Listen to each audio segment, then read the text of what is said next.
So I used to be like, oh, I got Mike. And he's like, oh, you gonna guard me? I'm like, yeah, because you can't dribble. You ain't got, and back then we used to handle. You ain't got no handle. Michael said, I'm gonna play another 18. Chuck said, we got a game tonight. He says, I'll be good.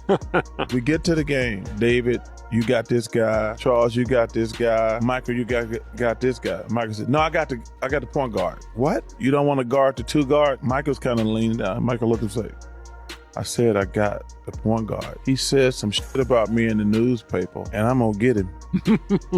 And we're looking around like, uh-oh, this little kid in trouble. When Jordan entered the NBA in 1984, the league was dominated by big men, giants who controlled the paint. Guards rarely defined the game. But from his very first season, it was clear Jordan was different. Explosive, fearless, unstoppable. He didn't just want to play in the league. He wanted to own it. And in 1986, the basketball world witnessed his arrival. Incredible playoff performance. I've never seen it before, and I had never seen it after. That wasn't Michael Jordan out there. It was God disguised. 2. Larry Bird versus Michael Jordan, the 63-point game. Jordan's Bulls faced Larry Bird's Boston Celtics in the playoffs. That Celtics team is still considered one of the greatest ever, loaded with Hall of Famers, one of the best defensive squads in history. And yet, none of them could stop Michael Jordan. He dropped 63 points, the most ever in a playoff game. The Celtics still won, but what Larry Bird said afterwards made history. Bird, known for his trash talk and toughness, rarely praised opponents. But after that game, he said, "That wasn't Michael Jordan. That was God disguised as Michael Jordan." It was more than a compliment. It was a torch being passed. The NBA had a new king rising. I can't even really describe the next 67 minutes of play, y'all. In this next 67 minutes of play, y'all, we get two, not one, two 10-second calls. You know, when you bring the ball up, you got to go two 10-second calls. We down 25 now. It was just at 2. Mike had 18. He had 40 now. JR, myself, we ain't scored in about 4 minutes. Fast forward to 1992. The Dream Team. The greatest team ever assembled.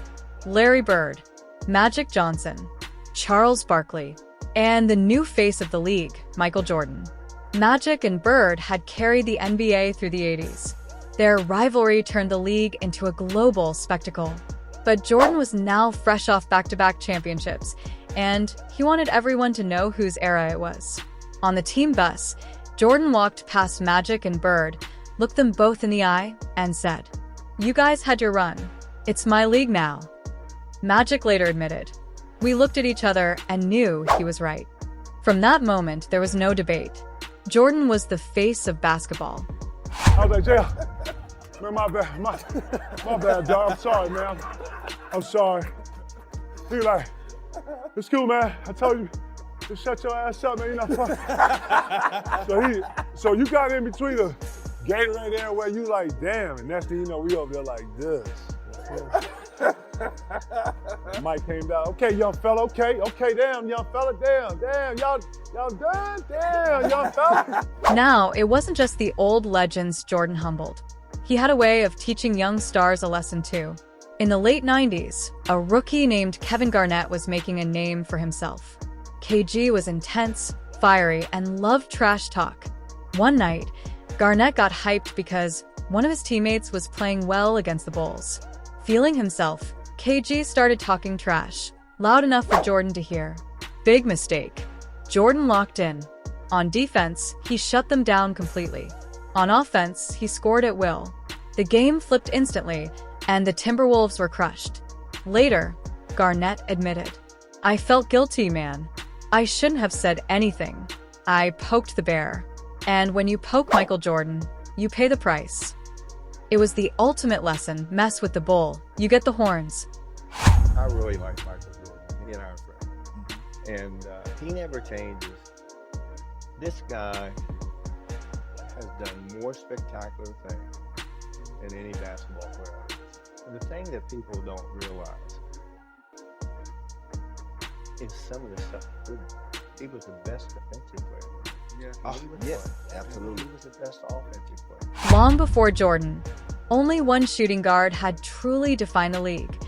Jerry West, the man whose silhouette is the NBA logo. Known for his sharp basketball mind and legendary skill, West had an eye for greatness. And when he spoke about Michael Jordan, his words carried weight. West openly admired Jordan, saying his drive, his competitiveness, and his complete game set him apart from anyone he'd ever seen. It was the kind of respect that could only come from someone who was the standard before Jordan took the torch. He never stopped working, man. Like, his stuff is not an accident. Like, it's not like, oh, he was gifted. No, he was the most fundamentally sound player that ever played the game. If you watch the videos, his left hand is in the correct passing lane. His footwork is impeccable. Offensively, his jab step is, he's always ball moves, feet stay still. Like, all of those things were all the time. And then he was the best athlete. Most guys who were that athletic didn't rely on package, right?